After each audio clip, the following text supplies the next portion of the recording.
Do you always love? I mean always. Like imagine you are driving down the road and somebody cuts you off. Do you always love? Imagine you are at a restaurant sitting down and a waiter comes and they spill a drink on you. Do you always love? Imagine you are at an athletic event and the ref makes the wrong call. Do you always love? If you are anything like me, the answer to that question is no. But I want to. I want to be that person who loves, and that's part of why we are talking throughout this week of authentic love. To love fully, obediently, humbly, always. That's the goal. Do you always love? Are you able to be authentically loving at every moment despite the interruptions, the inconveniences, the irritations? You see, there's a story in the book of Acts. This is after Jesus has been resurrected, he's ascended, and he leaves his apostles with a mission to spread the news far and wide of his death and his resurrection so that every person would know of this life, of this love. And there's this moment in the book of Acts where Peter and John are going to the temple. They're going to this place where they know there are going to be lots of people who desperately need to hear this news, and something happens. Listen. It says, Peter and John were going up to the temple at the hour of prayer, the 9th hour, and a man lame from birth was being carried, whom they laid daily at the gate of the temple, that is called the Beautiful Gate, to ask alms of those entering the temple. Seeing Peter and John about to go into the temple, he asked to receive alms, and Peter directed his gaze at him, as did John, and said, "Look at us." And he fixed his attention on them, expecting to receive something from them.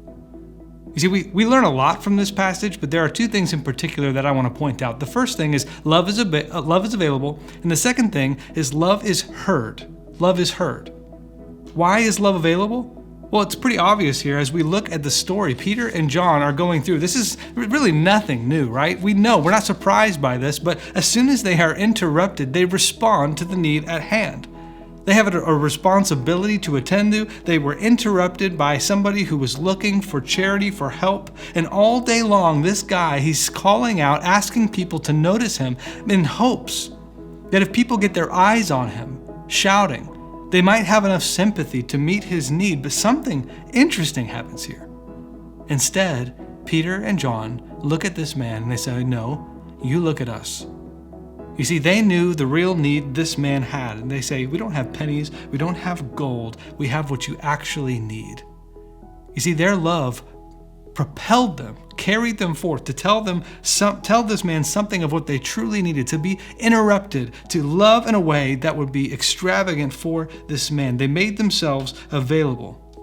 You see, the biggest obstacle to always loving, to consistently maintaining a posture that promotes the good of another, is that we think it's actually going to interrupt us. It's going to take away from our lives. It's going to interrupt where we're trying to go, who we're trying to become. But actually, the exact opposite is true.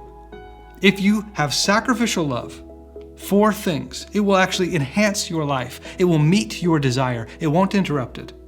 And as parents, we have to allow our kids to see this every single day. That always love. That this posture of always loving is actually fundamental for how we disciple and raise up our kids to share life, but also for something very, very important, because love is heard. You see, when we allow our love to interact with every person around us despite what's going on, it actually gains us a wider audience. People notice this. They want to hear what we have to say. This is exactly what we see. That despite the fact that Peter and John were interrupted, inconvenienced, by giving this man what he truly needed, they actually gained a wider audience that would come and respond to what they had to say and grow. The church would grow. And the point is that our love should be radically showing people what the purpose of life truly is, which is not just to get to where we're going. It's not just to become the thing we think we need to be. It's actually by allowing Christ to become front and center at every single moment, to subvert the worldview, the values of the world, and point them to the true value in Christ. When it comes to parenting, isn't that what we're after? Like, we want our kids to hear us. We want our kids to love fully, obediently, humbly, always. But if it is not modeled, how can they? How can they actually take up their lives in the fullness and the obedience and the humility that we so know will bring about their good and their joy. They have to see this overflowing from our life. And this is probably the most difficult part. It's hard. Which is why, no matter what, in good times and bad, we actually have to rely on God's love, to see His love. Because when we access a love that is available like that, it actually allows us to hear Him. It allows us and our minds to be shaped by Him. It allows us to point people to Him. You see, when we say always love, what we don't mean is give somebody what they want all the time. What we mean is willing their good in a way that they receive blessing in the ways they were always called to. Which is why when Peter and John run into this man and he's looking for money, they give him something of eternal value, not something that will fade and is temporary. They're calling him to receive something, and by doing so, he can walk. It wasn't a magic spell. It wasn't, hey, if you believe in Christ, you can walk. They said, no, we have Christ for you. And upon receiving Him, Christ decided, I'm going to make you walk. Because when God opens the ability to love somebody, it's going to open the ability for others to receive that love. And that's what happens. Everything changes. And this is the sort of love we need. This is the sort of love that we should demonstrate. This always available love. So that by always making it available, we are always opening up the ears of everyone to hear about the love that we have received and extend in Christ. And that is a love worth demonstrating, always.